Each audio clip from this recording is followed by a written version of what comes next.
Yes, good afternoon, everybody. We're running a little bit late, so let's get underway for the first of our afternoon session 2, the European Union in a New World. I'm David Tweed, I'm from Bloomberg Television. With me today is Professor Chen Xing, who is from the Institute of European Studies at the Chinese Academy of Social Sciences. He's to my right. Just next to me, I have Oleg Kakhodin, who is a rector of the European University in St. Petersburg.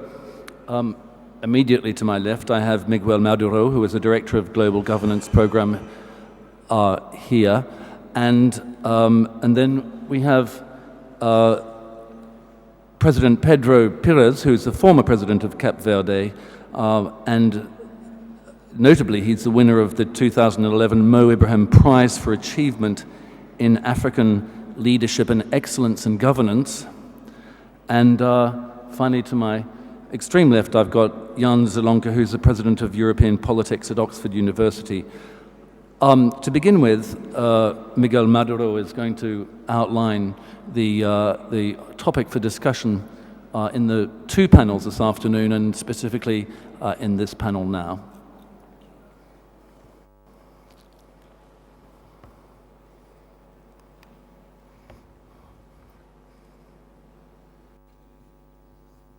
Now let me start by thanking to the participants and the speakers in this afternoon's session for having accepted to take part and contributed to this event.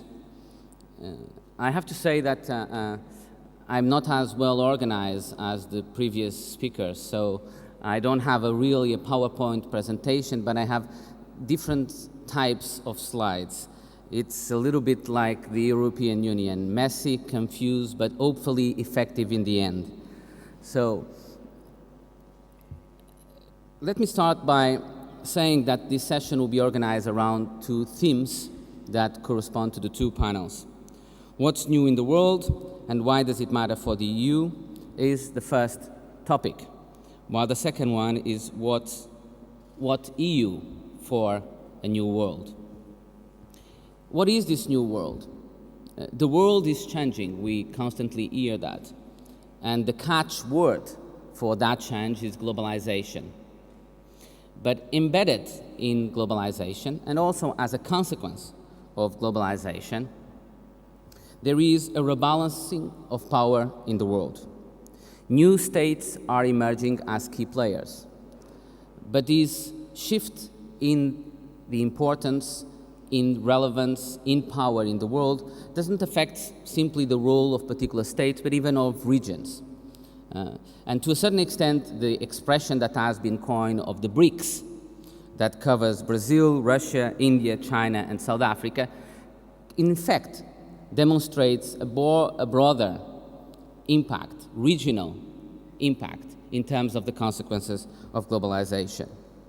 I have three initial sets of slides that help a little bit to demonstrate this shift, this growth in importance of these states, and the growth in their relative weight in world terms.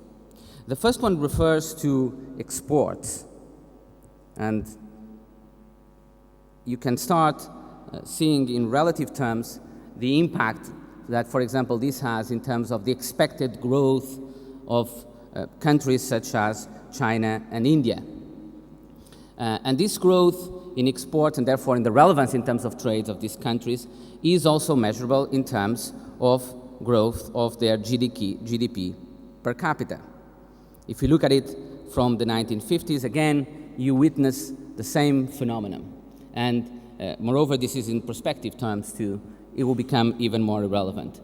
But also significantly, very significantly, this impact in terms of trade, economic globalization on these countries has also helped their development, in particular in terms of decrease of the levels of poverty.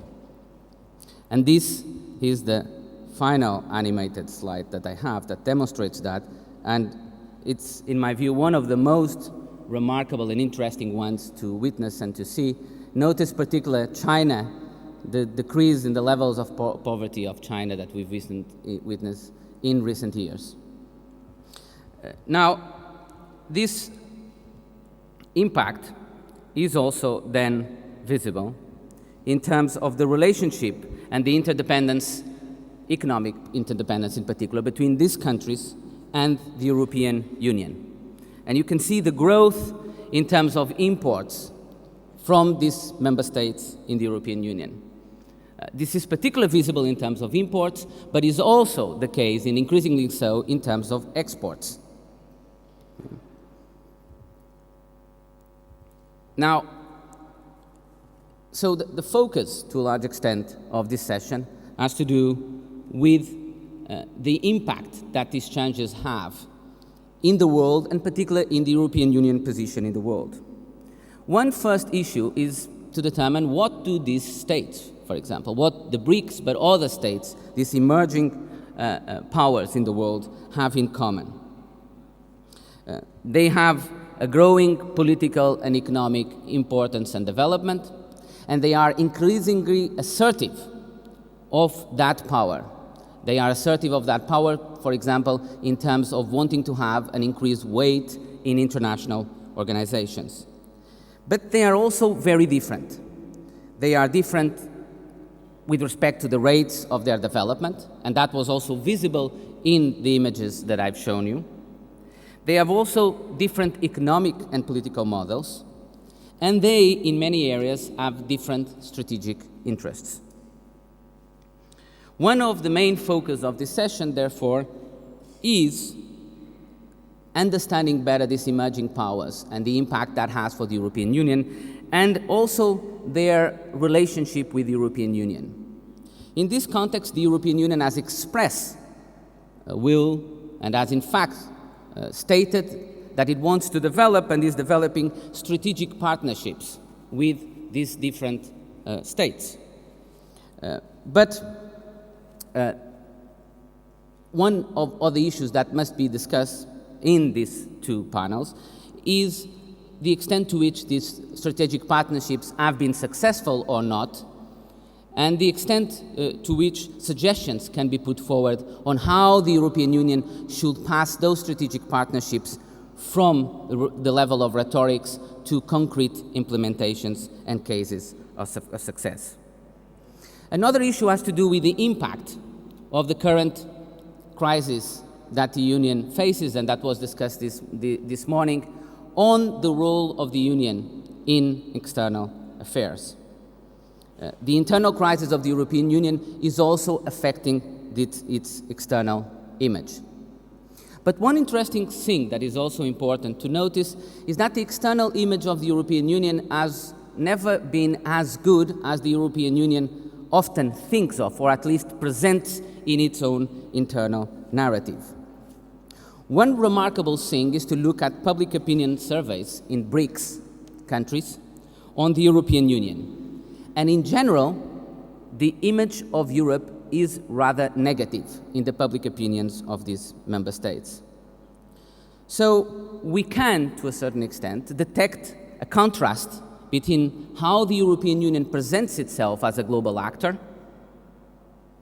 and also, on the other hand, how the European Union is perceived by other states, by the world itself. Commissioner Rehn said this morning, cited Machiavel, and the famous sentence of Machiavel, that it's better to be feared than to be respected. Well, one might say that in the international domain, the European Union is risking not to be feared, neither respected. And so this is one key issue that we need to face. We will do so by, and I've asked the different members of the panels to focus on 4 different sets of questions for each panel. In the first panel, among the questions to be addressed are: what unites and what distinguishes these different emerging states in the world arena? How do these states themselves perceive their role in the world, and in particular, their relationship with the European Union? What do they expect from the European Union? And what should the European Union know about these states in order to be more effective in the world? In the second panel, among the questions to be addressed are, in the first place, an assessment of the effectiveness or not of the institutional changes introduced by the Lisbon Treaty with respect to the international role of the European Union. There's also the question of the extent to which this new world is affecting the traditional transatlantic partnership between the European Union and the United States.